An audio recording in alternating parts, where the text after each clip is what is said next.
nhé tay la phải chào của nhé tao nhiều phải bé ta thì vừa quay phim liệu vừa phần chuối lại trình của nhé phi xanh ôm quân chàng quân trang hồ lồng nhé tôi nhìn hỏi vừa tú dầu bụi nhâm nái liệu vừa chuẩn nhân bạc tình dung nghiêng vừa bé phải chật thiết đẳng với bào ia ăn hơi ia về tiết su như miệng vừa mượn tăng ra rằng liệu vừa chuẩn nhân tạo dung nè hãy như phải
vừa chuẩn chiến vừa kim sinh tao cao hồ chuối kim sinh chiếu như vừa lãnh trình vừa nhận điều chẳng nhất nhiên chẳng bìa trước cùng chiếu gần đủ tàu hồi tụi một đĩa màn miền sinh màn miền thai màn miền vừa chẳng như chiếu lãnh trình chiếu kìm hùng tỏi như vừa súng chịu băng tỏi sau chịu băng như phủ chuối vì vừa tu đắp biệt đông hàng y chín y trưởng chiếu tỏ những vì vừa kia mình hiện tại chú hai gì của đồng chẳng vì vừa bài phèn ngon thì nó phải chơi thuốc tổ sâu tình công hít quần phải chơi thuốc tình công hít quần bài quần tôi trưởng chân khổ chiếu chiếu như vậy trưởng chân phụ số chiếu tình hùng chiếu bài nói tôi tình tại quân phải chơi mai quần biểu người tại về quân phải chơi quân vừa tôi vừa chẳng chiếu tình hùng tôi trưởng chân khổ chiếu chiếu như vậy tố sinh linh giống công nhâm dịp của chuối dịp của đồng chẳng tổng của chuối quỳ hỏi tổng vơ của chuối dịp chuyện xanh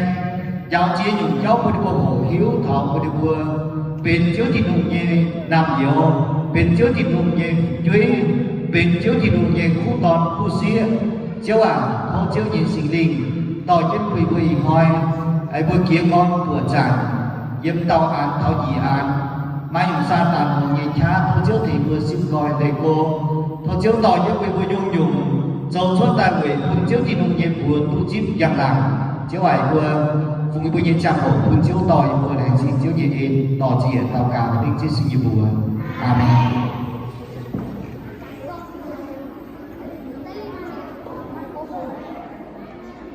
Chúa ơi, bữa mang ta hiểu cho bữa báo tiêu dung như bữa hiểu hay nhung. Mà ta chẳng như phải. Hả? Cho bữa báo tiêu dung như tên bài hát. Bữa hiểu hay nhung. Cho bữa báo tiêu dung là sẽ ia ăn hơi ia bền như su như miên bữa ăn hơi bữa bền như su như miên như phải. Ăn hơi như phải. Ồ, mấy bữa mà ta ăn hơi nữa bền như su như miên rồi nhé. Hả? Ăn hơi thiên nhấn giác dịch đời giống mà ta tao dịch nhiều. Thằng này bữa ăn hơi kìa à. Sẽ bữa chú ăn hơi bữa bền như su như miên.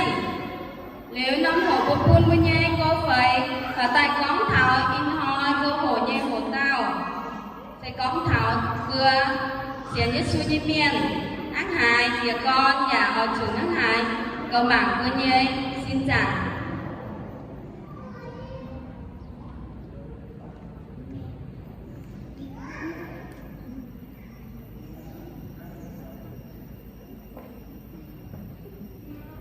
Chúa ơi, mưa tôi khảo ta thả nái trên nhịp nhớ với Hải Dây Diêu nhé. Hải Dây Diêu như vậy. Thôi vừa mai ta hiểu tôi thôi nghe chủ đề mình nghe thôi với bộ nhị giáo nhung nhé. Hả? Hả tao hiểu có cả đền thờ dâng lên Chúa chứ nhé. Bước kiểu cái tổ phát ngô thế cả đền thờ dâng lên Chúa.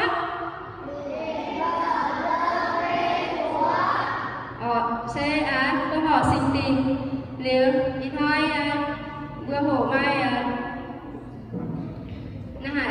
ở chỗ nó hài nó xin hai cờ tôi có nhân xin chẳng nghịch giáo sẽ ai cần được bảo vệ là sẽ tất cả chúng ta và các em sẽ nhé. Nếu biết vai trò của Đức Chúa Trời sẽ là tức là Chúa là biết hết mọi sự. Chúa biết hết mọi sự vươn hiểu tấm viên có này nhé. Sẽ chiếu hiểu dày nhu nhung trái nhé. Của Chúa ấy. Trong chùa, chùa đồng nghịch giáo, nhân sẽ chẳng vào chùa nắng chiếu thiên công. Vai trò của Hội Thánh vừa chúng một trôi vào đến trời. Ngôi chủ lâm trôi vào đến trời là vì những gì ba sa tay bên đây. Vai trò của xã hội sẽ vừa bây giờ cùng chia lên này còn kê hát vừa nhập sẽ chẳng vừa ở chủ mai là đâu trách nhiệm trách nhiệm với bia bản thân á trời nhé. Trách nhiệm bản thân là cái gì nhung nhé. Cả gì nhé. Trách nhiệm với bản thân là nhung cả gì nhé.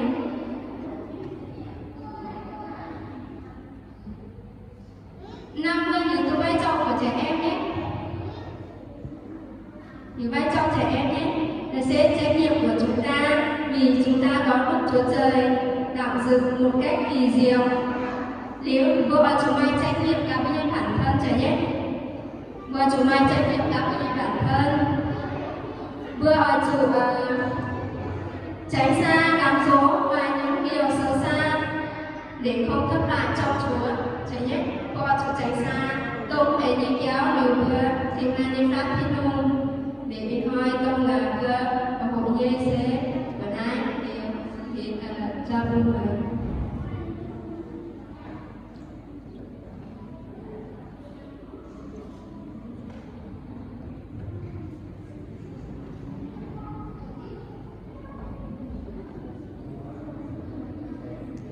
Chúa có hài lái từ bánh canh. Hả? Có hài lái từ bánh canh. Xin nhà lái xin nhùi cho bạn đẹp cho cô cho nhé. Niệm vừa buông với nhân lòng. Với nhân cho bạn, với nhân vừa chào cho cô tụi mày. Tụi mày. Tụi phải tụi. Và ta còn cứ xuống lấy bằng cá. Xuống lấy bằng cá. Nó ta còn tụi. Ta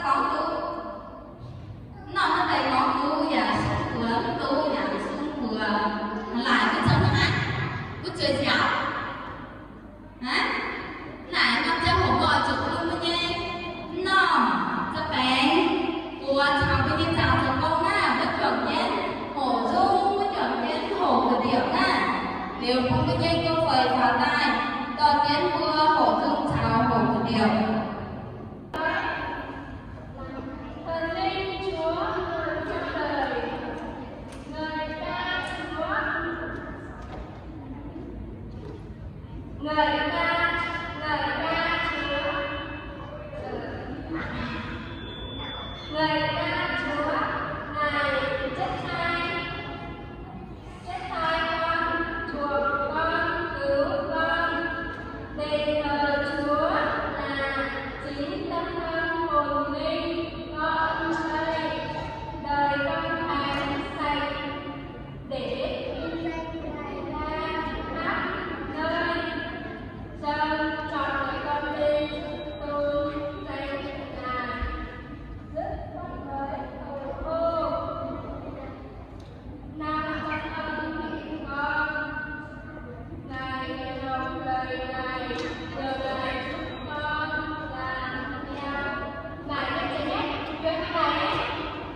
subscribe cho kênh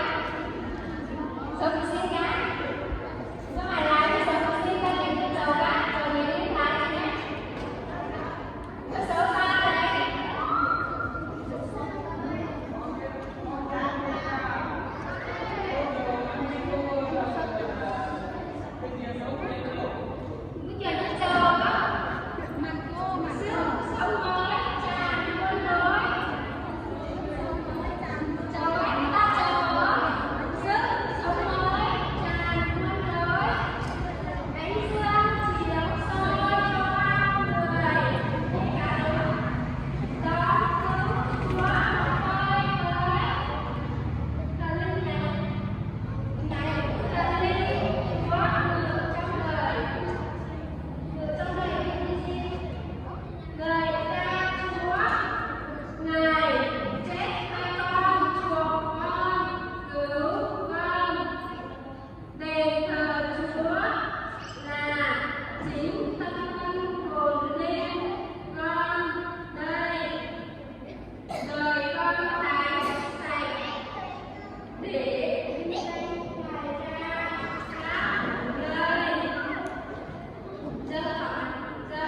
để không bỏ lỡ những video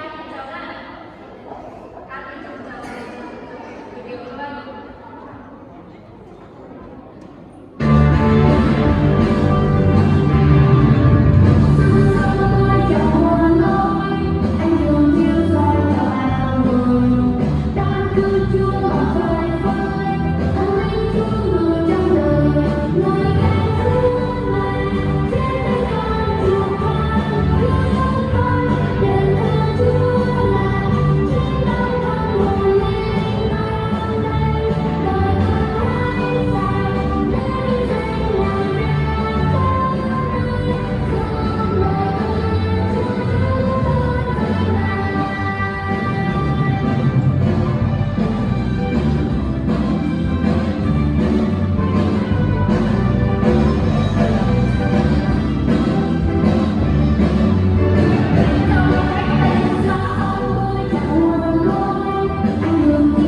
Phụ Chúa giờ không đi một giáo trắng nha. Có nhớ không? Thấy như thế nào? Có vui không? Hả? Vui hả? Vui sẽ nhìn mặt giống như là có người sắp đánh mình rồi. Nếu mà mình vui thì mặt phải sáng lên.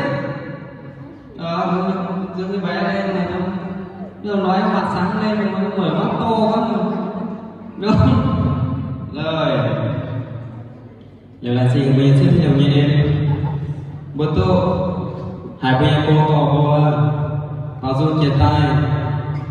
Anh tú bây giờ cô tỏ bố dấu Phật giáo chia tay. Bố chủ tràng viết dấu Phật giáo làm mất trật dấu dẻo. Vì điều đó làm không phải làm cho các con để chơi, mà là làm cho các con để biết về Chúa sâu sắc hơn. Và các con càng ngày càng lớn lên, được ân điển của Chúa ban cho các con. Các con phải biết vâng lời, vâng phục của Chúa, với lại nghe lời bố mẹ, để luôn luôn chăm sóc bản thân của mình là không phải thân của mình. Đó là Chúa ban cho mình. Các con em phải biết như vậy. Rồi là gì phía trước thì một như em thì tôi mất một chân hổ do sao nhất phim chơi bố hộ chiếu như bà mà nắng nghe mai dân bèo khang kỳ sâu vì phía thì có bèo khang kỳ sâu thì mai y nông chân hổ phụ trước sẽ tôi hai tiếng ngồi được không? Cố gắng lên nha. 2 tiếng. Nếu mà cảm thấy các con mà 2 tiếng thì mệt quá thì để tôi sẽ xuống giảm bớt lại cho 20 phút thôi. Các con phải nên nhớ trong số 20 phút đó các con phải im lặng và nghe lời Chúa. Rồi ông sẽ hồ bùa trộm chết bùa quỷ bùa mặc mình trước khi hùng như mà do to của chuối sao cái nhiệt tổ dân tổ bây giờ chị con mà sẽ dâm tiết của linh thô ta luật sang xếp chúa dầm nhìn xem dầm đi sâu bây giờ chị con bà nếu yên thốt tổ trên tay là đang bùa sao cái nhiệt tổ của chuối xuống sao trên bùa tổ là đang điều nhiệt tổ trên mình thốt chuối một trên mình chiếu như bạn không thân ái mày vua mày biết phải mày vua xe thiên hùng nhé xình tình thiên hùng tai nhé xình linh giờ mày vua nhìn thiếu một cô nhủ mày vua như xin xây mắt dậy mày vua nhé vậy dù thiên hùng mãi mày vua trái thầy tháng này mày vua ở dù lồng mày vua như xin thai thiên hùng tiếng bốc vấn niệm thì sâu chiếu như vào giờ con vua đi chẳng bắt cuốn vua cho phải như giang hồ của bên phụ chuyến như giang hồ vua mình tù sâu như giang hồ nãy sẽ chiêu thiên hùng con hiểu này vua là cả vua nó hả mày vua mà hiểu phải hai tao này vua phụ chuyến hai tao này vua dù xem dạng kết nái dập đi sâu tiết cô linh cô tự luật trang diệt chúa bị diệm thì sâu như cống phòng chứ thùng nào cả vua mới hiểu phải mày vua như xin xây sinh linh nhân tình thiên hùng buôn tài như sinh linh như mày vua như nhớ của nhùa mày vua như xin xây mách dậy như vua nhé mày vua càng nhé mày dù thiên hùng mãi mày vua trái này nắng này mày vua ở dù lồng mày vua như xin thai thiên hùng để nó chỗ có vua chúc của chuyện của tổ vua càng yên tổ về đi vua ta nhất cô linh cô đủ đúng không? Ta nhất cô linh cô ta lựa sang chuyện chúa nên thao ý thiên nhiều mày vua mày đúng phải mày vua như xin xây sinh linh như tình to to lên cơ mà. Hả? Đọc câu lên, mạnh dạn lên. Hôm nay chỉ cho các con duy nhất có một ngày nữa thôi. Các con phải mạnh dạn lên, cố lên. Cho dù Chúa ban sức mạnh cho các con, ban sự sống cho các con, ban hơi thở cho các con được ngủ một đêm rất là đẹp. Sáng nay về tại đây để thờ phượng Chúa, các con phải nghĩ như thế. Rồi, quay đầu phải, đầu hốt đấy. Giờ đi qua, thầy nhất qua đi đâu? Ta vượt sang. Diệp Chúa đi theo nhìn nhân nhân. Mày mua mấy những máy. Mày mua như xin. Xây dịch linh nhân đình. Thiên hông bôn tài. Nhây xình linh dâu mày mua. Nhớ của đùa. Mày mua nhây xin. Xe mát dậy mày mua nhây.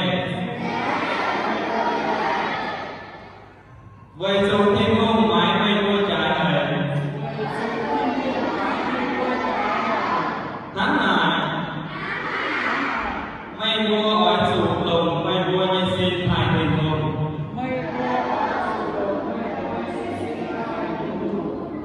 Xe không muốn. Ở đâu có nhà hả? Mãi to lên. Mạnh dạn lên. Tôi giờ có một thầy thì có lại cái gì đâu có nhà thì bên thẳng bỏ ăn năm bát đây dám tôi xin đánh nói dân nhiều bác tôi cũng lại thì con biết là con bác đi ra bây giờ thầy dân tám cung đồ con chén giờ bác cung chén là trắng nếu bữa nay con trắng thì cho lý nó thay đổi nhưng các con phải biết rằng Chúa luôn luôn ở cùng các con. Cái hơi thở, cái mặt, mũi, tai, miệng đó là của Chúa ban cho các con nên phải nghĩ như thế. Các con luôn luôn phải mạnh dạn lên. Đây không phải về đây, chỉ về đây để thờ ai?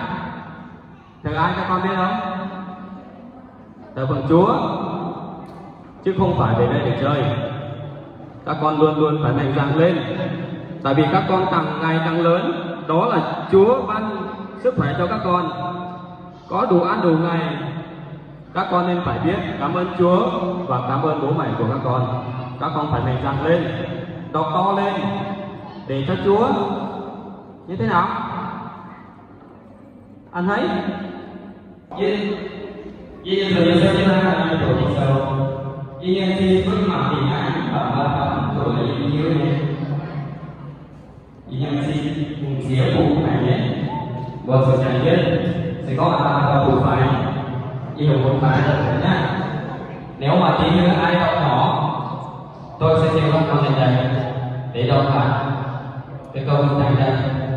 Các con phải nhớ rồi con cô nghe đi cua thứ nhất con đi thô alo sang việc Chúa đi vào nhìn xem nhân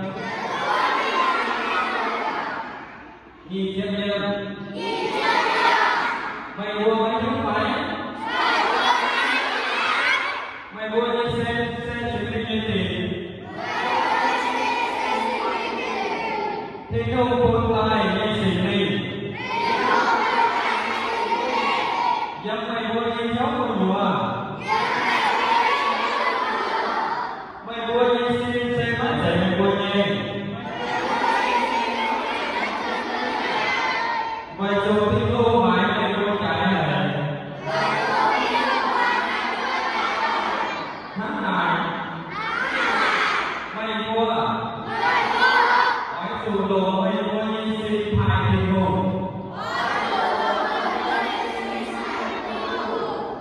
lý chân sự chứ vừa đúng xe đi trả sơ để xin được con vào này vào đó em các bạn như thế không như xin tìm vui như xin rồi vui như xin xe xin tìm như xin tìm một sự chẳng nhất là nếu em mặc cái xe có hàng tao chờ ngoài thì không như xin tìm thì không ngoài miệng với tao sẽ có mùa của chuối buôn cháu hỏi thêm một chuyện tỉnh bây giờ xin sẽ sinh tỉnh qua rồi phụ sẽ không đi chơi thì đồ qua rồi chẳng biết nhung nhung tông viên xin phạm nước buồn đã sẽ chơi thì một nghề mà sẽ một nghề tông bây giờ xin mà chắc nhung mà xin này đâu mà phải cho mà sẽ bày mà buôn cháu mà chia nhung giờ bây giờ xin phát triển một nghề đã sẽ sinh tỉnh để đi qua rồi chẳng biết một trận trận có những việc làm tỏ sau khi bài đã sẽ học hai người luôn ở chỗ có tham khảo tổ của như xin sẽ sinh đi để đi một chỗ chẳng biết mấy tổ công là bây giờ xin sẽ vui nhé mấy trẻ vui nhé một chỗ chẳng biết tất cả có tin không nói việc lúc nào về chỗ tin không như sinh tỉnh sẽ sinh dậy nhé quay mua nhà sầu đi như sinh tỉnh đấy tin không như sinh tỉnh sẽ sinh dậy nhé vua mày vua sẽ có thảo vua kia thảo chuối vua tào tao vua chủ chẳng biết mà có xiên phải to vua như xin sẽ phải sinh viên để tìm vua chủ chẳng biết thế nào vua như xin sẽ phải sinh viên để tìm vua chủ chẳng biết sẽ có mặt trong dấu này sinh tìm như nói miệng thế nào đã sẽ thêm một góc vua sẽ có một dấu phải của vua như sinh tìm phải sinh viên đi sinh tìm vua thêm một góc miệng sẽ vua đến năng sinh thức của như bạn có buồn buồn là đã xem cái nhiệm kỳ sâu đã như nhiệm kỳ sâu thì những tiết tôi thôi phạm sang sự điều chỉnh xét nhiệm kỳ sâu có một nhân mình của một ai vô dù chẳng biết cho ý rằng không phải là sẽ khổ vô dù ý xin sẽ về xin linh như xin linh vô dù chẳng biết thế nào mà con xiên đón vô đồ bài vô mà thấy trong tàu mình buồn là tao đúng mà thấy có những sản vô sổ phải những trạng khổ vô tuân tuân nong nong lên phải cô thu tại chỗ kết bộ giảng sinh thả về trong thời hồ nhiều là sinh gì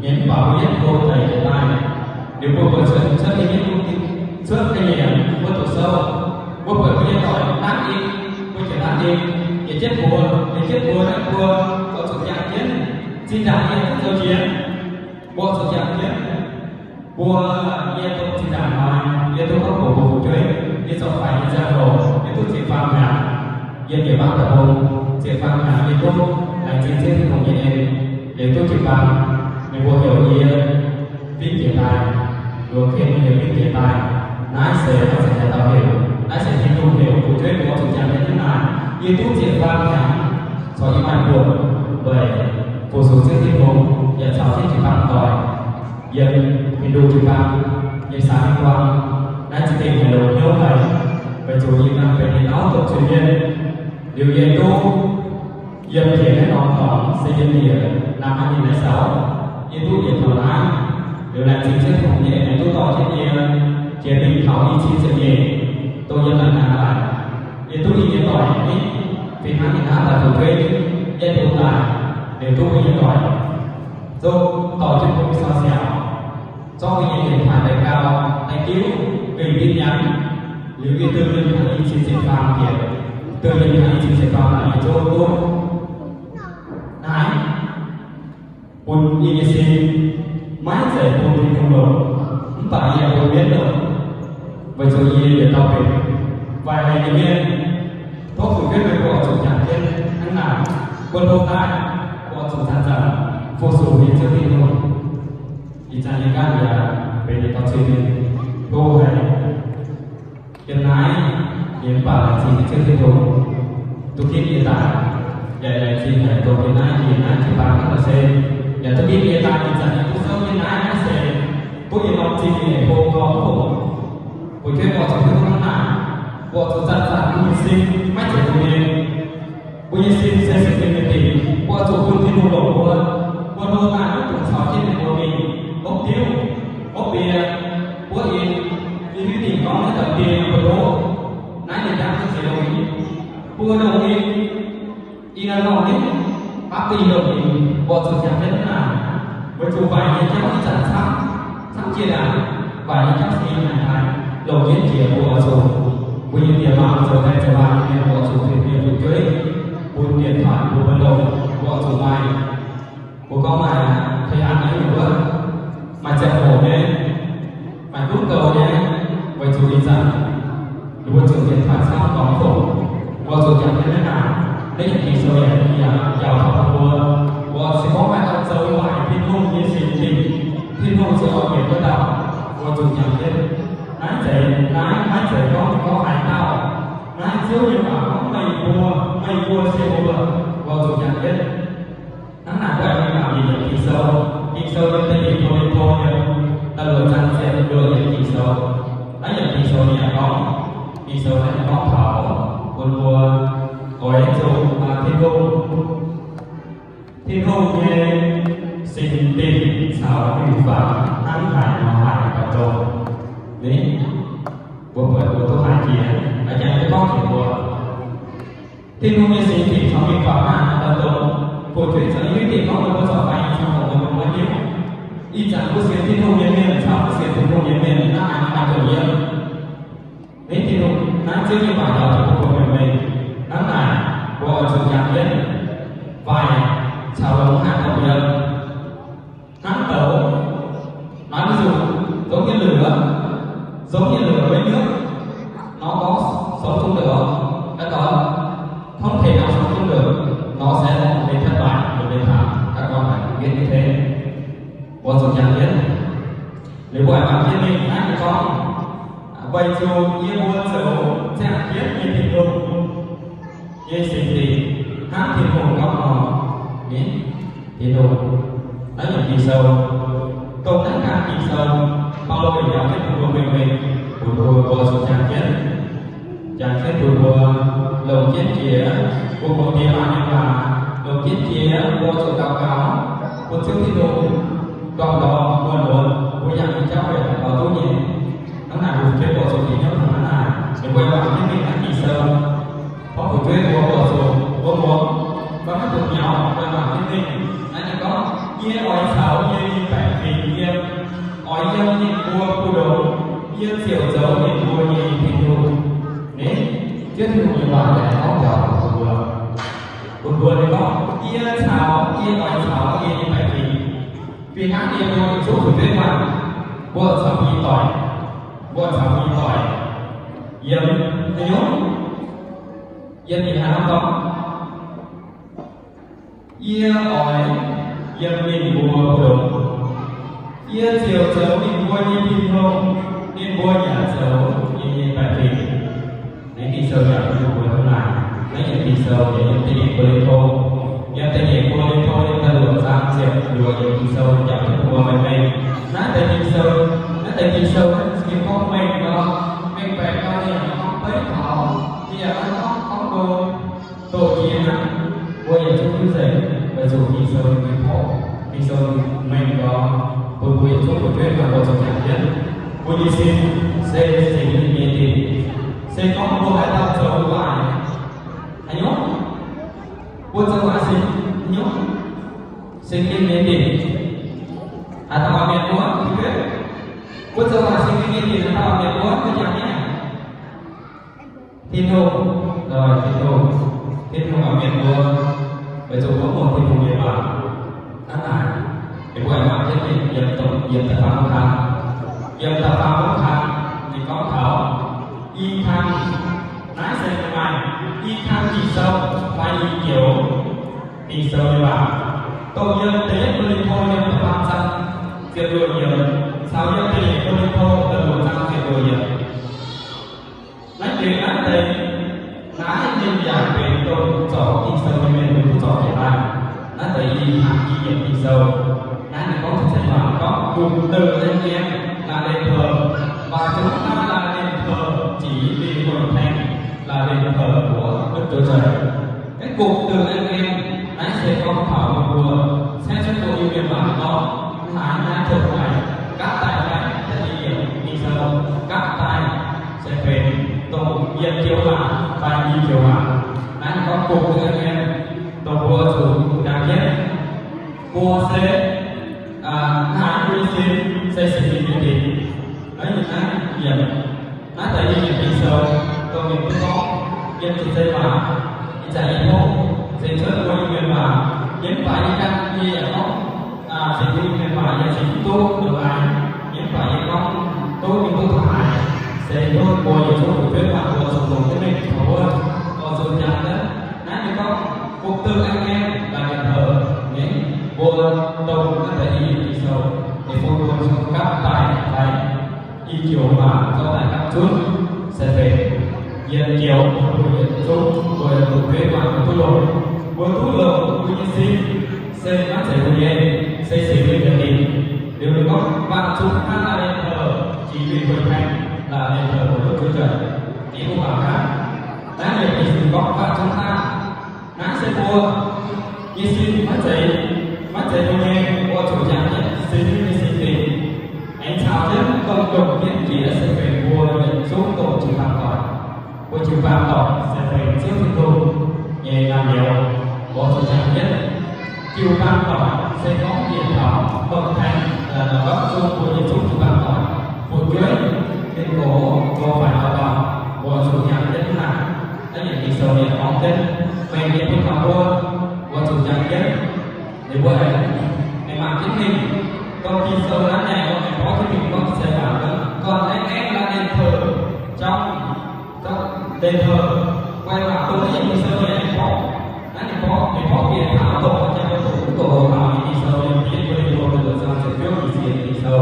để có thảo đúng thảo mua lúc viên thờ quy nhân xin quy nhân để biết thờ các người xin mới phải đúng thảo luôn là thảo để có chỉ về cá nhân mỗi người tin Chúa là đền thờ của Đức Thánh Linh do Đức Chúa Trời ban cho các người tin đến đóng nhận tin sâu nên đã đi giải tốt khi hiện tại tôi chọn tin sâu nên là tôi chọn hiện tại tôi hiện trực tiếp đi diện tin sâu nên biết tôi thôi được ra lại của chủ tràng nhất tôi có nhân kiểu của những quân xin của Việt Nam nên bác sẽ có thể tham khảo vô can nên thì tổ chức tin một thầy buồn đã nút thảo vô can bác sẽ nút thảo hải đầu nút thảo vô mua tổng ngoài xin linh dân đi nốt một điều buôn thảo tổ xiên như vậy đến tôi trước như là những cái của thảo của chuyên đoàn mua ở chỗ mình thảo bao nhiêu xin sẽ xin mình như thế quay nào mình tập thầy khang nó tập thầy khang là những quân linh thô tôi được rằng những chuyện lúc mình diện thì sâu đã sẽ có lúc nhà thảo của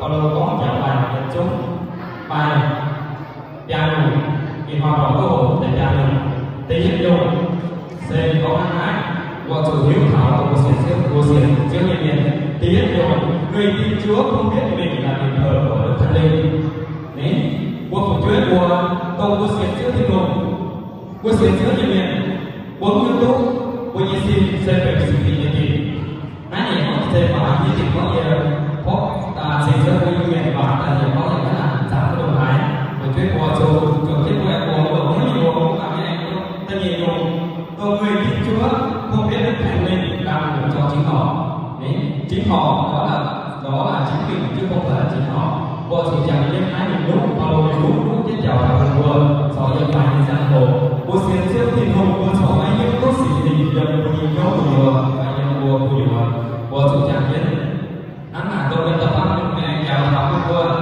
người tin Chúa không biết họ không thuộc về chính họ nhưng thuộc về Chúa đấy nãy giờ thì chúng ta tham dẫn xuống tổ dụng tập pháp của hắn dẫn xuống mai bia tham đi sâu bia ngủ vừa hồn hiếu dẫn tập pháp của hắn người tin Chúa không biết họ không thuộc về chúng chính họ nhưng thuộc về Chúa của sẽ giết cái thông điệp này của Chúa của cho phải gian khổ của mai tu của Giêsu sẽ là đôi nãy sự đôi xin sẽ mất trở đôi nãy sẽ phải chiếu về với chủ của Giêsu sẽ phải chứng minh về tình của chủ Giêsu là của Giêsu phải chứng minh về tình của mà chủ yêu của cái thứ con của Giêsu sẽ phải chiếu về thủ gì mà sẽ đôi của chủ cũng sẽ yêu của quân viên chiếu về thủ quân hồn của chủ can ở bên chiếu về thủ hay mang chiếu về thủ những ngoài vào trong thiên bảo quay qua mình tập thấy là mình có thảo về tin Chúa không biết Chúa Giêsu đã mua họ bằng giá rất cao cái mua họ là những tổ dân hàng đã phạm mình đã phạm mình có thảo của ở nhà của tổ hiện tại đã thể trang xem mà dân tin sâu là thứ nhất tôi thô là được sang diện trước thì diện tin sâu sẽ không đủ những của thảo của những chúng tôi thuê bằng còn dùng trái thế này với chúng trước thì không phải mua trái lời phải mua tin mấy này là tỏ thấy mấy trẻ có nhìn mãi nhà thầy diện nên mãi nhiều nhiều đồ mấy hai chỉ hai bài gì của thuê của trả thế này vì hai gì vào của thuê đi với mua bị dẻo phải bị dẻo nhau phải một người trẻ tài nếu muốn đi địa bàn thì cũng có những tổ chức muốn đi địa bàn sản xuất một của chủ trại viên năng nó sẽ thì một địa bàn nhỏ một của tổ chức nước ngoài của trái này những chức thứ đều và tổ chức những số tìm những cái các con ở đâu Chúa Giêsu được đón tin từ đâu nhìn lên đây sẽ thấy trên chỗ nào trên Phật tử đấy và Chúa Giêsu dùng kinh nghiệm trên giảng trà và nhiều những buổi giảng chùa vua mai vua tôi nghe bài xuất tài yên chủ xuất tài và chủ giảng viên và chủ trò vì chiếc kinh câu rồi các con bây giờ sẽ sẵn sàng chưa không có xảy ra gì hết nhá làm đến 2 giờ luôn không cho nghỉ luôn không có thể làm các con phải đi thế nhá rồi tiếp tục đi giảng này bài cuối cùng thì vua sẽ vua nhìn xin phạm cái quyển này cái quyển này vua thủ chế tài vua thủ hiếu vua thủ giảng mạnh theo nhiều sinh nhung tôi là ai đồng kết kia thần muốn nhung người tin Chúa cũng biết họ phải dùng thân thể mà tôn vinh Chúa tôn vinh Đức Chúa Trời Chiên của xin thủ nhân viên của mình tu là hắn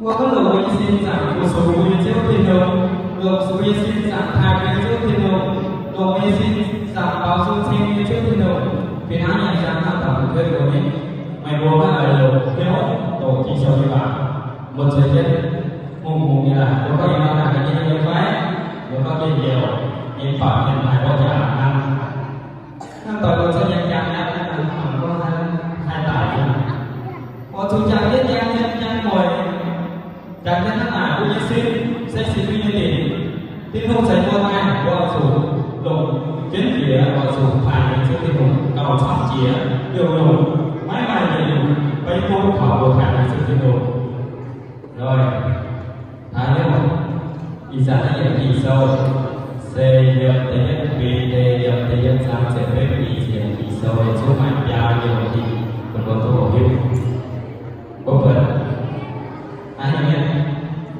rồi ở trong có tổ chia hiện kỳ sâu có tổ chia ý giả là tổ của phá này rồi sẽ có tổ vòng các tổ kết thúc với xin xây dựng giáo nhung và trước khi một giây vừa lại sẽ theo là một giáo nhung và chủ nhà kết nhá rồi đây nhé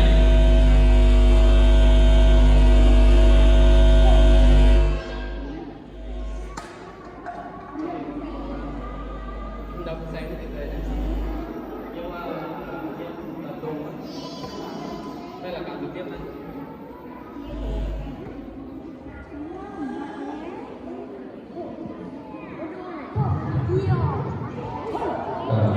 rồi để vua tiếp tục bằng chân đi rồi các con sẽ lên bảng trên này nhìn nó có tổng là bao nhiêu hình chỉ đi ai có lên hình răng đấy thấy răng lên đây rồi mấy 4 hả 3 rồi có 5 hình hình đầu tiên là cái gì mấy đọc con là quên rồi anh Nhung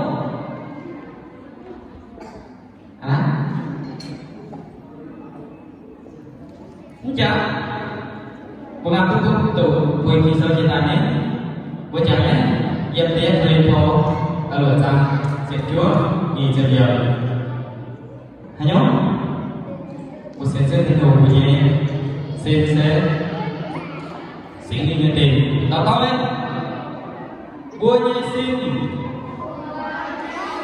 sẽ sinh đi tiền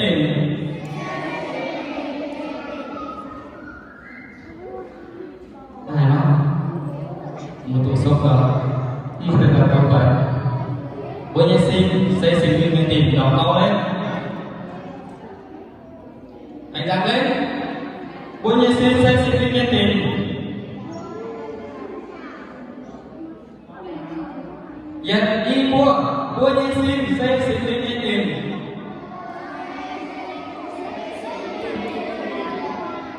Là ở điểm nào? Đến từ đây 1, 2, 3, 4, 5. Nó nằm ở vị trí nào? 1, rồi ok. Tiếp tục vào điểm 2. Nào nhớ? Nhớ? Hả? Giờ phải năm có thế này nhé. Có chi là mình nói giản là giống như mình nói dây thừng kéo co, đúng không? Mình phải nói trực tiếp từ đây qua hết năm hình mình sẽ thắng, chứ không phải là mình chỉ được có một đầu thôi. Đứt đoạn ở dưới đó là cái gì? Quy xin mất giải sinh mình để tìm có biết rồi thế nào? Nãy sẽ quy xin sẽ phải sinh linh như vậy đấy, sinh linh nhiều như nhớ của nó đấy. Đức thánh linh ở trong chẳng nhé, sinh linh nhiều như nhau nữa. Rồi tiếp tục hiện thảo lại cái gì nhỉ? Chẳng nhé, mắt thật chẳng chẳng cái mình xin xây sinh linh tiền ino đi ta thảo lại đấy. Có số mà sinh linh nhiều như nhau nữa. Đây, một từ phía trên, ở trên chỗ gì hả? Phía trên, muốn gì? Muốn giải lao không? Giải lao thì mày làm lên, bắn nó lên đấy chưa? Rồi, vua nhân xin xây sinh linh nhân tình, giúp nhận là nào? Đúng không? Tiếp tục, hả? Kém quá. Cái con kém quá. Giống như người hồi xưa thì giờ có năng mình sẽ đến 10 điểm rồi. Các con phải đi. Y chẳng ai mùa mình sẽ phấn đấu về cái gì? Được cái gì? Mình muốn thân thể của mình thuộc về Chúa. Mình phải phấn đấu lên, mạnh dạn lên. Đúng không? Thế nào có xin thì không nhìn miệng xong, xin thì không nhìn miệng nào mà cộng dân. Tấu sáu mươi bên cái nào các viên tốt mong sao gia để các sáu thì là tổ nó tỏi tổ vô chủ chẳng thế nào bên thái vua gọi chủ chẳng kiến sinh linh yêu gì nếu cùng vua gọi vua như xin sẽ có chủ quân bên sinh linh thì quân thiên hung lòng vua mình phải nhớ như thế vua chủ quân thiên hung lòng vua hai thiên hung xin mất thể về một số chẳng biết mà vừa chỉ một cung. Bây giờ là hai cái vòng tròn này có thể là nằm khép vào nhau. Đây là hình, đây là có nghĩa đây là một hai ba rồi 4 5 nó sẽ hai hình, nó sẽ biến vào thành một hình. Các con phải như thế. Như vậy, bây giờ đây là hình nãy của chuối có hiểu được không? Ở trong ô tô, bộ hiện tại, kinh sâu yang boleh yang bercerita yang berpacang segala yang bisa có cái bộ môn là nó nếu bộ chủ trang kết bộ chủ trước thù mãi bộ trái này trước thù bộ trái này dân đến thì của điện xuân lại và chùa bộ nhân công trên đảo của dân ông thang é sẽ là làm sao mà nhưng chùa buôn tài dân trừ xuất tài di sản của tu biển giang tài biển giang yên lời sẽ phù của kim thảo ý trước thì một của chủ chia tôi quyền cho thiên đồ của nhân sinh võ chủ quân sĩ mình quân của nhân sinh võ chủ quân thiên hùng đồ của nhân sinh đã nhân sinh đi chẳng nhân sinh không thể của nhân sinh để bị bỏ tiết hình chết dịch của nạn hùng chiếu thiên hùng ai quân trái thời bởi nhiều những tu giáp chiếu nhân số chủ tinh liên triển giang trái nhiều những tu giáp trước bởi chùa vườn hải vườn trái thời nhiều quân vua biển và đã đọc hình nhằm đã đọc hình sẽ có của sung của nhân của áo và của chủ áo dung sinh nguyên trước thiên hùng bảo dung sinh nguyên trước thiên hùng hoàn hoàn hoàn hoàn chủ được chết báo cáo chiều nguyên trước thì mình sẽ có muốn là đào cáo có sử dụng như thế mà báo cáo tại vì tại mà cầu của báo cáo có sự trả hết ngắn ngắn đó thì nói trước thiên hùng như mà giàu học công quân kinh đồng chết nhé có sự trả hết dần dần hai người trước thiên hùng chẳng biết đi chẳng nhân sinh quân đã đọc xin trước thiên hùng đồng bầu mày mua ở chỗ lồng mày mua đi xin thải thì luôn y chẳng mày mua đi xin nó chạy theo mua nhé xe thiên bộ nhé nếu mày mua đi xin chạy theo mua nhé vợ chủ vùng mua nhé nhung nhung mày kia lên quân xin mua nhé xin điện chống nhung nhung một chiếc thuyền độc buồn vợ chủ chẳng biết các nàng ai chạy có ý hỏi một tu hồ thì muốn đây là đi sâu chia điện đi sâu để mua chiếc cái không phải vùng biến động vợ cho phải như sao nói việc xong tập sự cưới nhưng mà chia sự kiện mất cái điểm này hiện từ hai bài kia nhưng từ nhỏ mẹ hiện thuận về nhà thờ đó thấy rất nhiều con trai con gái thì tôi chưa từng thấy nhưng mà con trai tôi thấy rất là nhiều người con trai đã hút thuốc rồi nhá đi chẳng quen mua rồi đi nhung nhung mang thuốc nhung nhung đi chẳng có phải chết với người phải đi chẳng hiện hai cười nhỏ kiểu bài rất là nhiều điện thái để ngày mai đi đâu xin bảo thiết mua anh nhớ sẽ có một mắt đường quả mua tổ chức mua tiền để chơi bài mình mua mấy món quả bắt đầu công to mình mua chơi bài như thế mua nhất là khả năng có và anh nhớ thấy cái gì không cái gì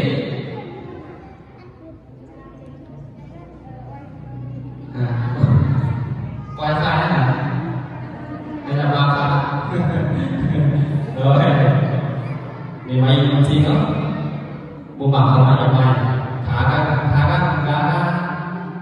biết huyết giờ mày có sự cảm chia muốn mất giải có sự có biển ai sẽ có cảm chia đấy để đi nông trình hắn là nó một cuộc chơi mà mất giải trên người xin sẽ bị xí bị tình mày mua xe tải đây này ha mày mua lẩu kiến kiểu là có chủ cảm chia tổng vô mạng bắt buộc đi thiên hung chăn chặt sao trên đôi yêu cô nhi xin cô họ chủ mắt giải về cô nhi cô lồng kiến chỉ có nhà kiến cô nhi xin mắt giải cô nhi sẽ về xin đi đi tìm cô chủ cô thiên hung lồng cô nhi xin này chỉ là chân hung như tôi vào cái tôi như chưa như bà cô chủ chặt chết chặt các thứ ba rồi yêu cô nhi mày yêu nó sẽ giảm nó có cô nhi tổ sâu phải đi nhảy năm tỏ cô nhi xin cô chặt chết lúc nào các con phải luôn luôn phải nhớ thân thể của mình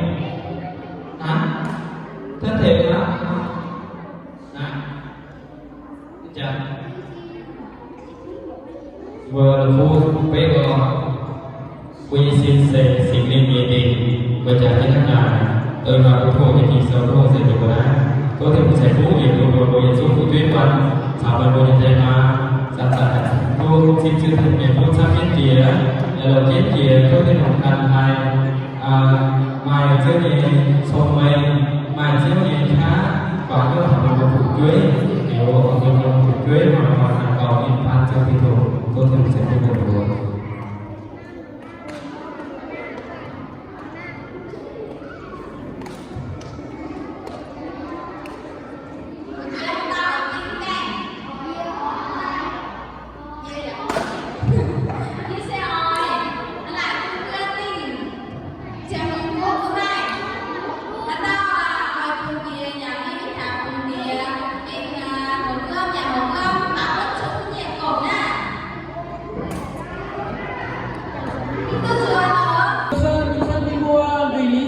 không đủ cho nên là các con lấy màu gì cũng được nhá, thông cảm cho nhau một chút.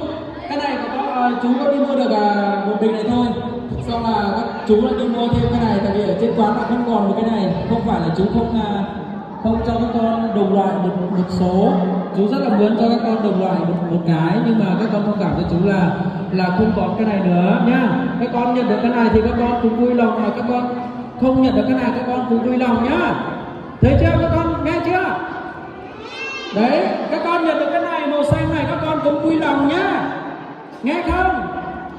Rồi các con phải như thế nhá, cho nên là thông cảm cho chú nhá.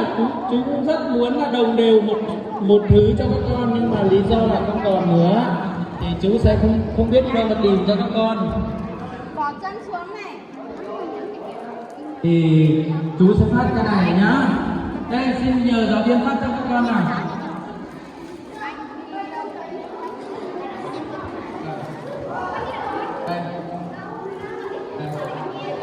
Các con nhớ ăn xong, nếu mà các con ăn ở trong này thì rác là các con không được vứt bừa bãi đâu nhá, nghe chưa? Các con không được vứt bừa bãi đâu nhá.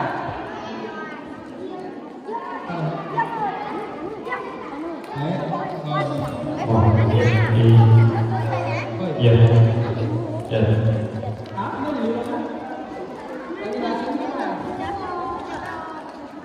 Đủ chưa?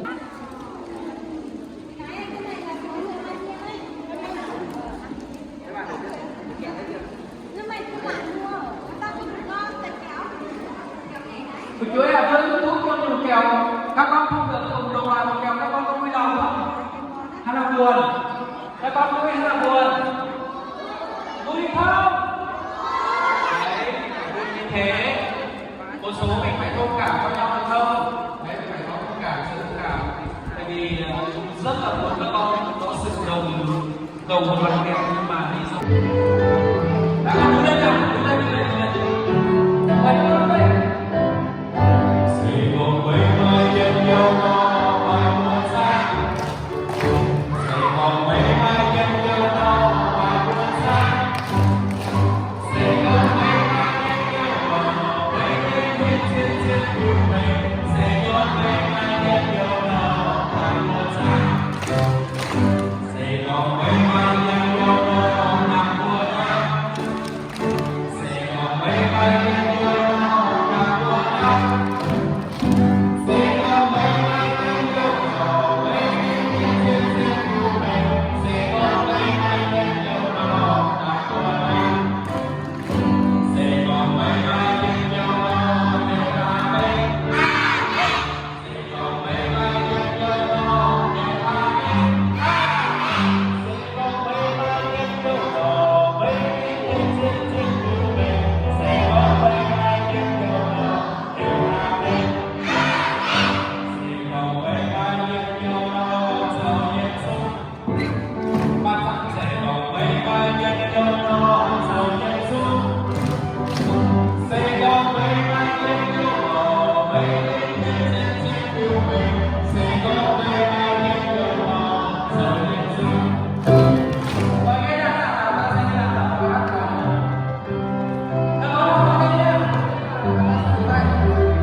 Đây các con để ý với chú Sơn nào.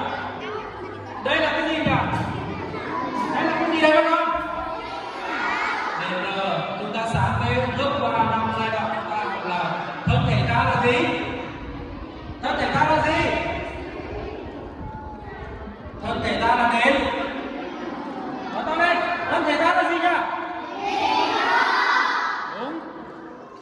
Cái trò chơi này là nó sẽ có 20 tấm, nhưng mà mỗi tấm là có một cái hình khác nhau. Đây là một cặp đền thờ. Nếu mà các con chạy lên đầm đúng một cặp này là các con về. Nếu mà không đúng cái cặp này là các con phải bỏ lại nhá. Ví dụ như là giống nhau thì các con sẽ được cầm về. Mà ví dụ như cầm một cái đền thờ bằng một cái thập tự giá thì các con sẽ bỏ gì? Các con sẽ bỏ gì? Bỏ lại, đúng không? Biết chưa? Chị biết đúng không? Tôi cho xem nào. Nếu mà các con lên một người mà lên được quyền là được 2 tấm lên. Nếu mà các con thấy cùng đôi của nhà thờ, của đền thờ, các con sẽ được cầm về.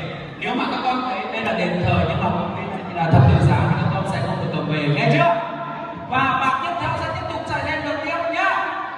Rồi bây giờ này các con sẽ, chú Sơn sẽ mời các con ngồi im và sẽ chơi từng người một. Chú Sơn sẽ cho các con chơi hết cái bài này luôn, từng người một luôn. Và 2 đứa sẽ đều được chơi. Như vậy được không? Sẵn sàng chưa? Rồi, bây giờ chú Sơn sẽ mời các con cố gắng nín trở lại nhé. Cái này, các con đếm đủ 10 người, nào 10 người cho chú Sơn nào. Và còn số lại sẽ ở lại cái số chú Sơn cho chú Sơn nhé. Đếm từ đầu hàng này đi, đến 10 người. Đếm đi. Đếm từ đây đến đi, các con đếm đi. Đây, từ đây lên bao nhiêu? Từ đây là 10 người nào? Từ đây là 10 người nào? Rồi, ra đây, 10 người đây. Bên này đâu? Bên này đâu? Bên đi. Rồi, 5, 6, 7, 8, 9, 10. Điểm đây, điểm đây. Đấy, 8 rồi đấy. Nhạc. Rồi đấy. Các con nhìn nhá. Hai hàng xếp hàng ngang như này. Cái này đâu?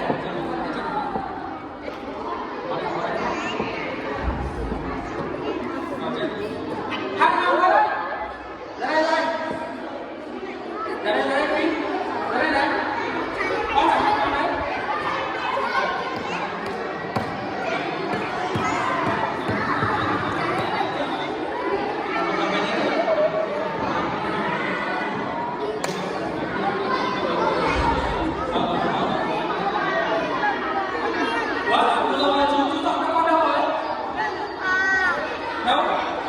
Ra đi, chú còn phải ra chứ. 1, 2, 3, 4, 5, 6, 7, 8, 9, 10, ok. Rồi, này nhỏ quá rồi. Rồi này nhỏ quá rồi. Vậy các con đi ngồi nào con kia. Đây là 1, 2, 3, 4, 5, 6, 7, 8. Hả? Cái này nhỏ quá. Cái nhỏ quá, cái này nhỏ quá hả? Ai bên cái này tôi đây nào. Đứng tảng cáo ra. Rồi các con đi tay sau. Lên đây nào, lên đây người nào. Rồi, có mấy người đâu? Không được số để nhau. 1, 2, 3, 4, 5, 6, 7, 8, 9, 10, còn 2 người nữa. Đếm ra 2 người nào. Lên đây. Mỗi bạn chỉ có được quyền là lật 2 tấm để xem nhé, không được lật nhiều. Xịt vào đây, các con xịt vào đây. Sao lại đến rồi đi xong cái sắp khổ. Đây. Các con ở dưới kia nhìn, biết cách chơi và tí chịu chú Sơn sẽ cho chơi nhá. Đứng thẳng áp cao, đứng thẳng vào. Tự đếm xí số của mình đi. Bên này đủ chưa? Đủ hết chưa? 1, 2, 3, 4, 5, 6, 7, 8, 9, 10. Con được đi vào. Khi nào mà nghe khẩu lệnh của chú sẽ các con sẽ đưa lên nhá. Được quyền. Bên này được quyền lần 2 tấm để xem. Nếu mà đúng hình thì được mang về. Còn không đúng hình thì để lại nhá. Các con biết chưa? Bên này cũng thế. Ví dụ như là đúng hình của một đôi này với đôi kia thì được mang về. Còn nếu mà không được không đúng thì không được mang về nhá. Các bạn ở dưới kia là im nhá. Chúng ta là chơi nào. 1, 2, 3 lên lật ăn lên đi nào. Được một 2 hình. Được rồi. Được chưa? Được vậy. Lật 2 hình thôi. Rồi lên đi. Không đúng. Về. Nhanh lên. Bạn Thôi, úp lại, đó. Không đúng phải úp lại nhá. Tùy các con chọn đi. Từ kia chọn một tấm, bên này chọn một tấm cũng được. Cái này các con. Chơi xong là về, đầu sau là về sau. Cố lên nào, cố tay cho đội mình nữa. Cố tay cho đội mình đi. Không đúng, cố tay. Cố tay.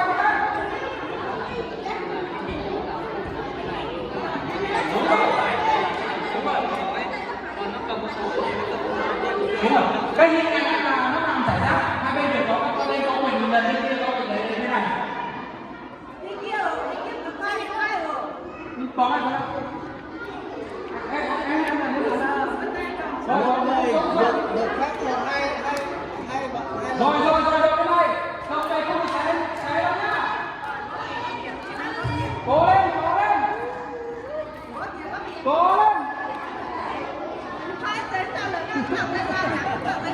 thế là ăn gian hả? Không được chơi gian. Cố lên nào, nhanh lên. Rồi. Có gần một tí. Mỗi người một bạn chỉ được quyền lần 2 lần nhé, không được quyền lần 3 lần nhé. Cho gần một tí bên kia kìa. Không. Có dùn qua bên kia. Lần. Dùn qua đó. Đúng rồi. Đúng rồi. Một người lật cái là thôi. Rồi, không người là không làm.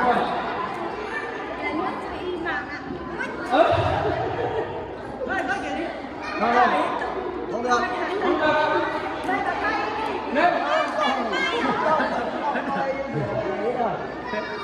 Không được. Ai tiếp thu được nhanh là được nhanh nhất. Rồi. Rồi, đúng rồi. Không lại. Chỉ còn cái thứ duy nhất thôi. Rồi, đúng rồi. Đấy. Ok. Rồi, hai đội này là nhiều người có thầy cô biết là biết đội này. Đứng đây. Đây. Không được sai đâu. Xấu.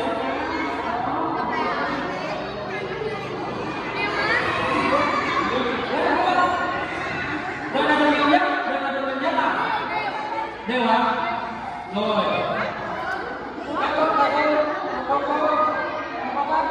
Các bạn, mỗi người sẽ có một cái kẹo, các con xin chơi nhá.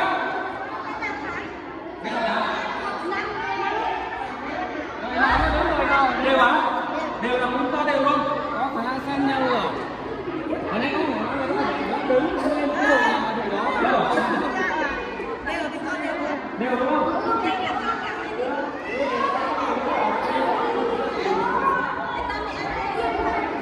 Có tay.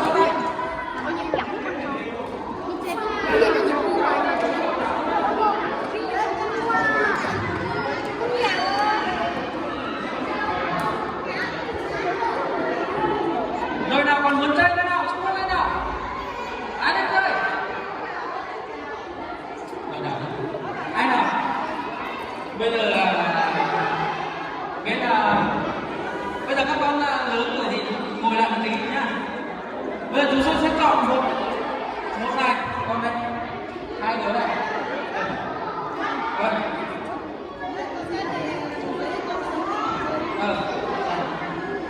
Một, hai,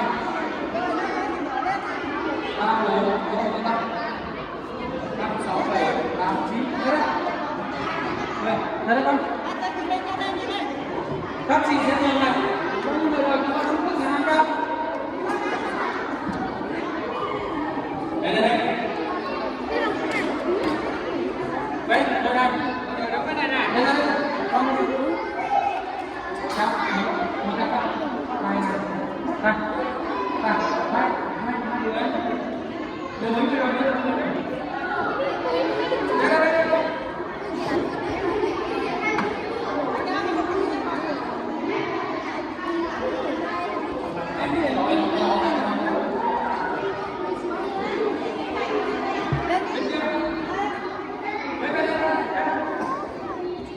Đủ chưa? Mấy người rồi?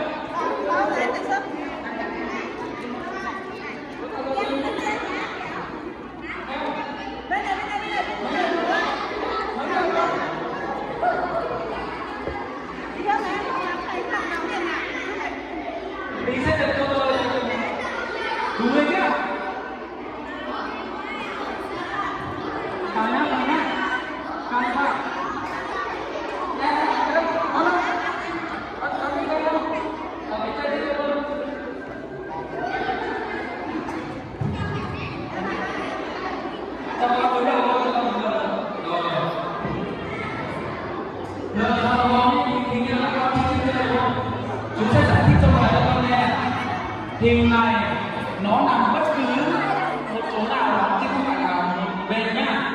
Các con chơi thì mình được quyền lật một tấm này và được quyền lật một tấm này bất cứ lúc nào nhá. Và lật chúng sẽ cầm về đúng hình, một đôi hình sẽ cầm về, còn không đúng một đôi hình thì con sẽ bỏ lại nhé. Lúc nào nhé, không ở đây nhé. Vâng, hai đội sẵn sàng nhé. Hai đội sẵn sàng nhé. Rồi, 1, 2, 3, bắt đầu. Con lật.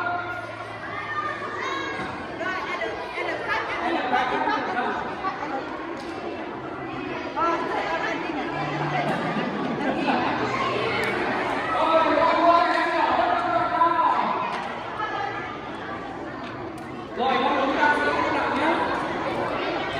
Bất cứ các con bất cứ được một cái nào đó. Rồi ok, mình gọi nào mình nhớ cái đó rất có về.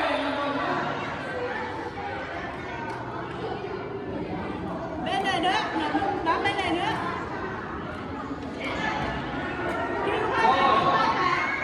Kêu phải. Đúng rồi con, đúng rồi. Nhanh lên, Nhanh lên. hút xuống. Rồi, nhanh lên. Xếp tới. Đứng lên, đứng lại. Đưa tay hút kìa. Như thế úp kìa. Không đi bỏ xuống. Lên, lên.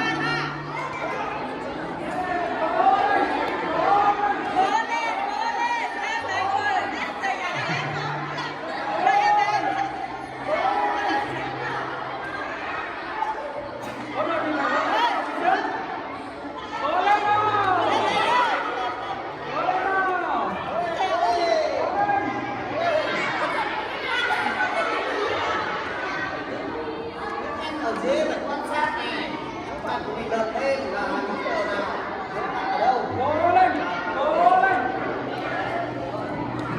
Hút nhanh lên, hút nhanh lên. Cố lên.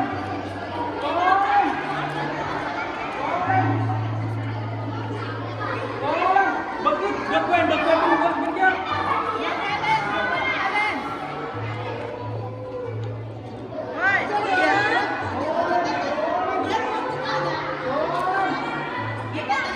Được không? Được như này. Rồi, nhanh lên. Nhanh lên. Được, được rồi từ từ thôi. Em nói. Em gì ạ? Rồi, đội mình nào, đội mình đâu nào? Hai đội mình đều vào nhau nhá, các con sẽ làm mấy bạn. Bây giờ xin thầy kêu lấy một các bạn không? Có rồi các con đứng nào. Đứng thẳng nhau đi, con. Rồi con mời con lấy.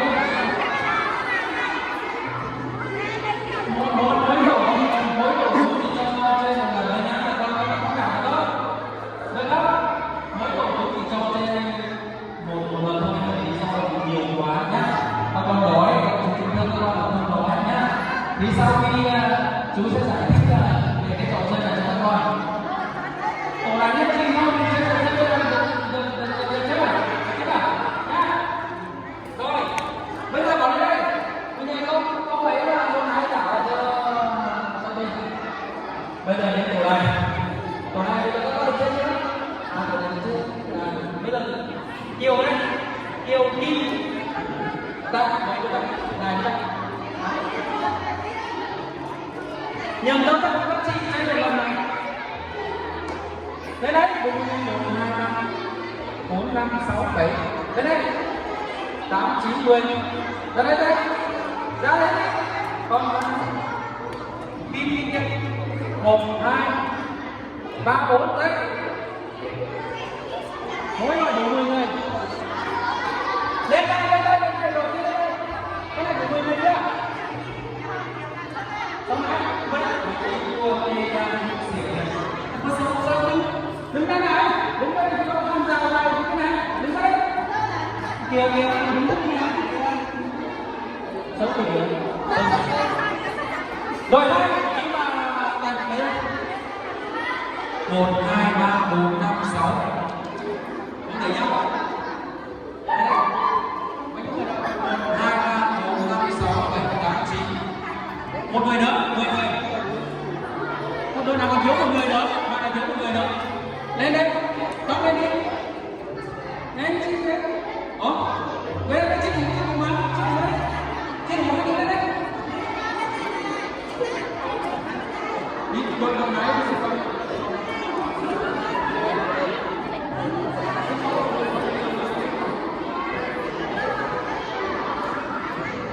Đi là con xỉu chưa? Hai đứa lên đây này, chị lên đây chị này. Không chơi à? Chơi này, con tay tôi sẽ kêu cả hai người này. Vâng, anh chị tên nào? Hai chị chơi trên đôi tay này. Vâng, chơi chơi. Ở đây này, cũng là đúng đấy này. Đây là một người nhá. Một người nhá. Không có đưa ra này. Đây là ít đây.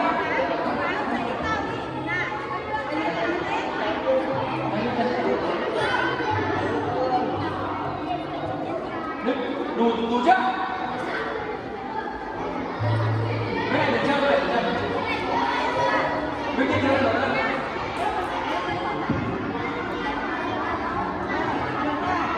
Hai đội sẵn sàng nhá. Rồi, sẵn sàng 1, 2, 3 bắt đầu.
Mời các bạn các bạn mời đến đây.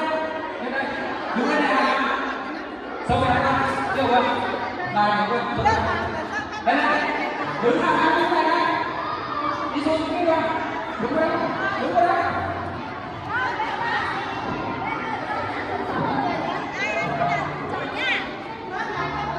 Xong rồi đấy cả. Xong rồi con đó nó chuyển cái này đây mà. Đấy đấy. Nói gì không hiểu được. Đứng hàng hai đấy. Đứng đi sang đây. Đấy, đứng đây.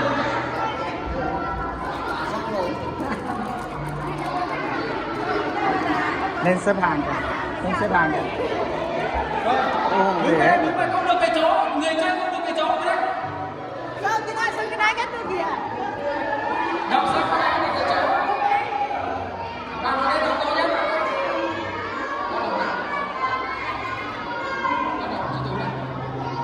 Các con vào đây đi. Ở dưới kia nghe nhá. Bên này nghe này. Cái trò chơi vừa rồi mình đã được chơi qua và sáng nay tôi kinh thánh này thì chúng ta sẽ giải thích về cái trò chơi là Bây giờ tôi tiên cho con là đọc đấy. Cái này đúng không?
Đọc 6 câu 19 câu 20.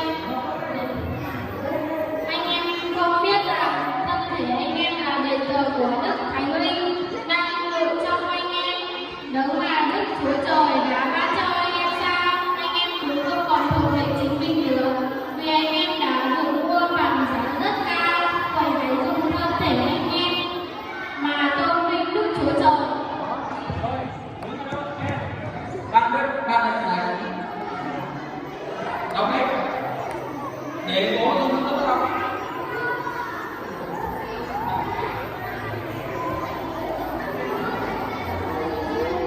Nhất Corinto.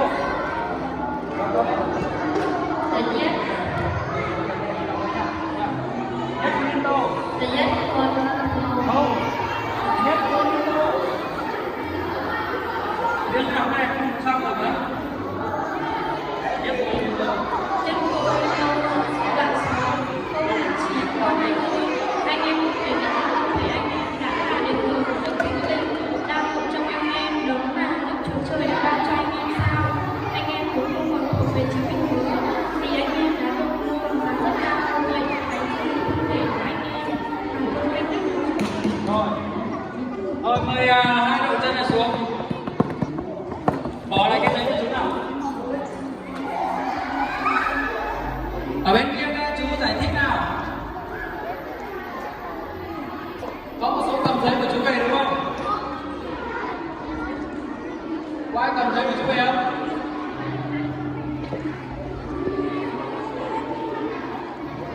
Lấy giấy ra. Nhìn sâu đi.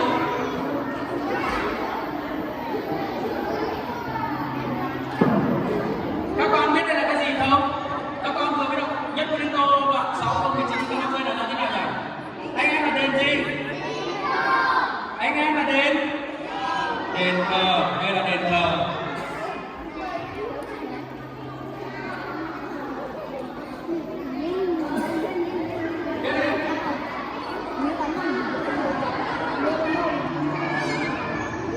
Vừa rồi chúng ta ban đầu là trong sẽ có đền thờ, và thứ hai là có cái gì nhỉ?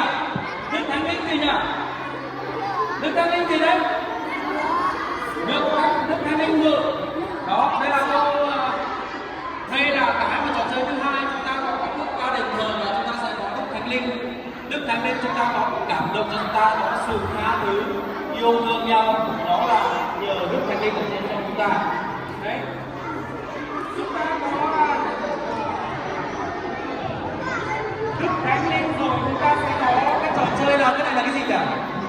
Cái này là cái gì đây? Các con cái này là cái gì, nói to lên. Cái này là cái gì? Thập tự giá. Chúng ta Nhất Corinto đoạn 6 câu 19 câu 20 chúng ta được mua bằng giá cái gì? Giá rất cao, đúng rồi. Đây các con là chú sẽ đọc lại cái đọc câu kinh thánh này cho các con nghe này.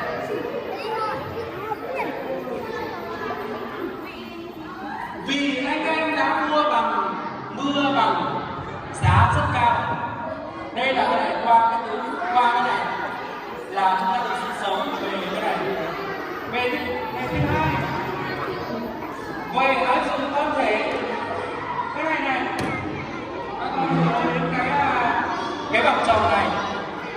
cái vòng tròn này có ý nghĩa rằng là ta sẽ không thuộc về ta nữa, mà là tôn vinh ý. Ta sẽ không còn thuộc về ta nữa mà ta sẽ thuộc về gì đấy? Các con ngồi xuống. Ta không còn thuộc về ta nữa, ta sẽ thuộc về cái gì? Thuộc về gì đấy? Đức Thánh Linh. Ta sẽ thuộc về Đức Chúa Trời, tức là ta nằm ở trong này. Ta không còn sử dụng thân thể ta đọc bất cứ một cái củ, ví dụ như là mục đích gì, rượu bia hay là thuốc lá hay là chơi bời này kia. Ta không còn sử dụng bản thân ta tùy theo ý của mình như thế. Ta đã thuộc về Đức Thánh Linh ở trong này. Còn đây mua bán giá rất cao rồi, ta có hình ảnh này. Hình ảnh này của chúng ta là cái gì nhỉ? Tôn gì? Hãy dùng thân thể mình làm gì nhỉ? Hãy dùng thân thể mình làm gì đấy? Đây này, nó nói thế này này. Hãy dùng thân thể anh em mà tôn vinh Chúa Trời. Đây là cái hình ảnh này. Các con đang thuộc về Chúa. Bước qua điều chúng ta biết không? Để ta cuối cùng là do có tôn vinh Đức Chúa Trời. Và đây qua điều đó chúng ta đã ở trong cái hoàn cảnh này, chúng ta vừa có đền thờ, vừa có Đức Thánh Linh, vừa có thập tự giá ở trong này. Ta đang thuộc về thân thể của qua đây, thân thể qua nhỉ, thân thể của Đức Chúa Trời. Chúa hãy có vui không? Có vui không? Bạn nào mà không được kẹo có thấy buồn không? Các có buồn không? Cậu Sơn giải thích về cái trò chơi này. Mình đã nói là trò chơi thì nó sẽ có phần quà. Các con đi học thế, đến trên trường chúng ta có trò chơi, chúng ta sẽ có phần thưởng. Nếu mà bạn nào không được chơi thì cũng sẽ không được có phần thưởng. Như thế điều đó là điều đương nhiên. Là một đứa con phải hiểu đó. Ta có buồn không? Ta có việc ta có buồn không? Các con có buồn không? Bởi vì trò chơi kết thúc giờ này. Vậy thì giờ này sẽ giao chương trình lại cho mới. Vì câu mời sẽ tao câu mà Dung ban trở cho mọi mấy Hiện tại nha, mai sáng dùng nếu vừa tại vì nhiều có tin dùng như vậy. Cả có tiền nhiều có tin dùng nhé. Lại vừa hiểu chú mai trên dùng cái hộp này to mà vừa để xin xe xin linh linh tỉnh. Và mai xin linh nhiều có nhân nhiều có nhùa. Nó lại vừa ở chiếc tu chiếu để nó vừa ở chủ ta cao, vừa hai ta cao nhé. Vừa hai ta cao nhé. Hai ta cao. Bên dưới nó có chuẩn nhân sớm để xin.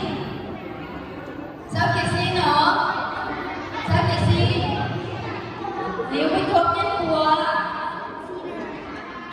của nè, ai thuộc của nhé. Thuộc nhân của nè. Bước xe cả. Mấy người tới hai ta cao phải, chủ hộ ta cao phải. Nè. Nè mà ta. Mấy người chủ hộ ta cao phải. Mấy người hai ta cao rồi đó. Còn là bây giờ chung. Sau chân liệu của thổ nhân người với điểm riêng với xét của nhân cho bạn đi diễn con bà về khuôn của nhân cái ba nhân cổ phụ bào to nhân cơ nhận chúng của chúa ta cao to in con của cổ chế sản nhân của việc cơ biển nhớ chéo như bà để chúng nè xây bà nè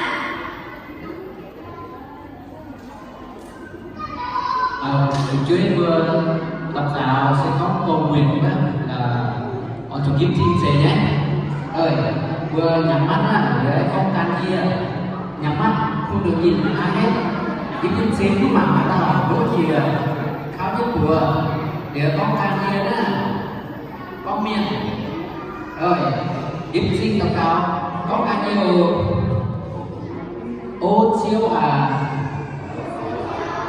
có hôn tệ ô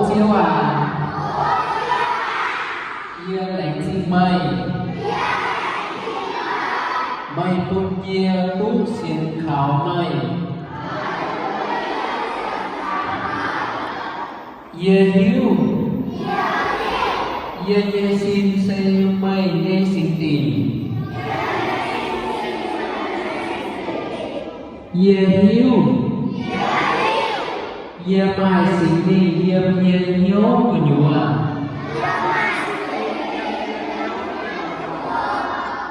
Ye hiếu chiếu đánh tài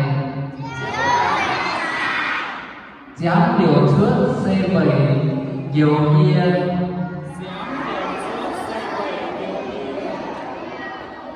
dám điều trước xây bảy nhiều nhiên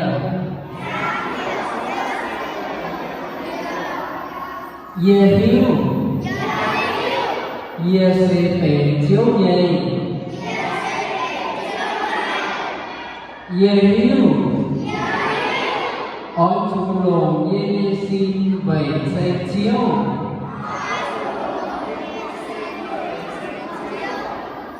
Lệnh xin chiếu thiên lùng Vậy mời hám nhia Lệnh xin chiếu Giê-xu Lệnh tài sẽ về Ye đi chuỗi Lệnh xin chiếu sinh linh Yêm Ye đi hiếu chào Ye Giảm xây khá ô Ye Tên chiếu Giê-xu như mùa tàu cao Amen. Rồi, tôi em chính thức Tôi chơi bây giờ chúng chơi gì à? Liệu vừa tụi to chiến tà cao, liệu vừa hai tà cao nhà phái bây giờ nãy hai tao hai tà cao nhà tháng xuống dưới với hàng cá hai tà cao nhà tháng hai tà cao nhà tháng hai tà cao của nhau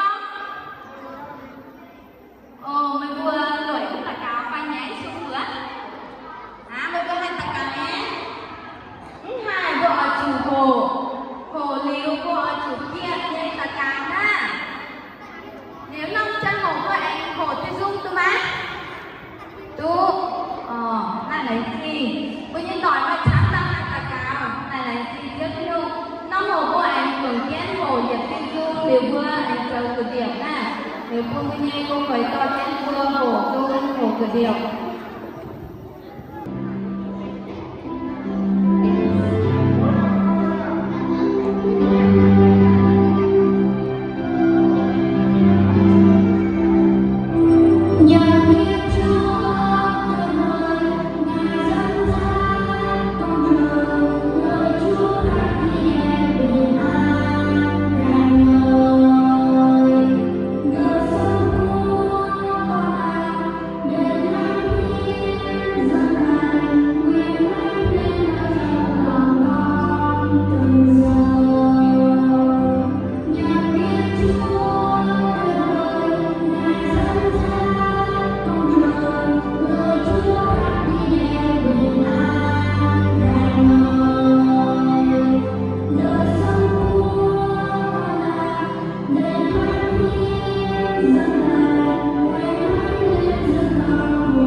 thái này người được anh em thì gì chủ về nhà hàng á bữa lúc kia này nữa bữa là cả anh em thì có kia ha nhiều địa ta bữa chỗ địa cái để tôi nó thì áo khảo không phải nên sửa nghe anh nhớ cái